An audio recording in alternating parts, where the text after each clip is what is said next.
One of the names of God, coming up on the Easter holidays and event, I'd like to talk about Yahweh, which means Lord or Jehovah.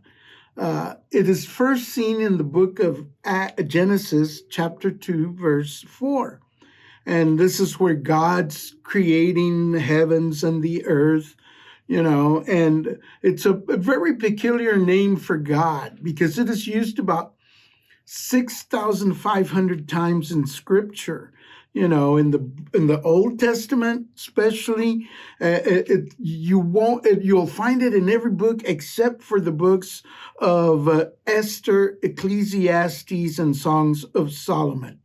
And this is one of the most used names in the Bible for God. Now, what does it mean? It means Lord.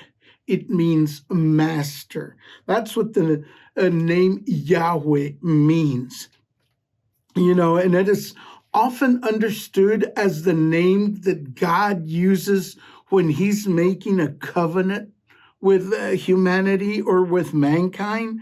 And so we see that Yahweh in Genesis chapter 2, he forms the man from the earth, and he breathes life into him. And this is the picture of a God who is a hands-on God, who's active with his creation. God walks with Adam and Eve in the garden. He's not a distant God. He's a God who is close by, a God who is near. And so Yahweh, after the fall, after man committed sin, Yahweh looks and goes looking for Adam and Eve, and he says to them, "Where are you?" And this is the type of God Yahweh is. He covers their shame. He doesn't want them to be ashamed. And he promises them that one day the seed of the woman would crush the serpent who had deceived them. And so Yahweh is written with 4 letters. It's called the tetragrammaton. And it's the Y, the H, the W, and the H. And, somewhere in the 3rd century after Jesus was here on earth, the Jews had so much reverence for this name that they stopped pronouncing the name altogether about that time, 3rd century AD. And so what is the connection with Easter? Well, the promise in Genesis chapter 3 comes forward and finds its fulfillment in Easter.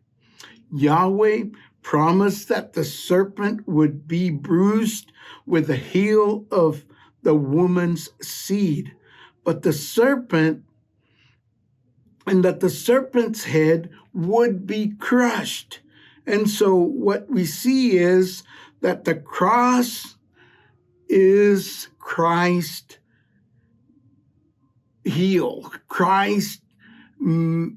God's way of showing that he has bruised and destroyed the serpent. So the cross, we would say, would represent the heel of Christ. And then the resurrection is what crushes the head of the serpent. And so in the New Testament, we see that Yahweh walked with us again. The same Yahweh who walked in the garden comes and walks amongst mankind.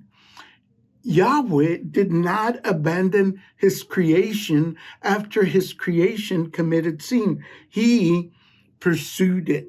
He looked after it. He wanted to gain it back, and Easter is the fulfillment of that pursuit.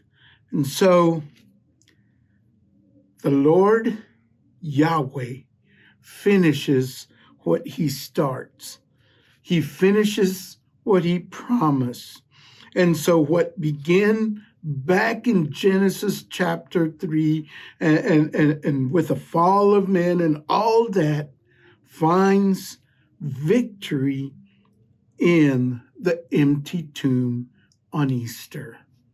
And so I wish every one of you a time of reflection, a time of amazement, a time of awe, just for who Yahweh is.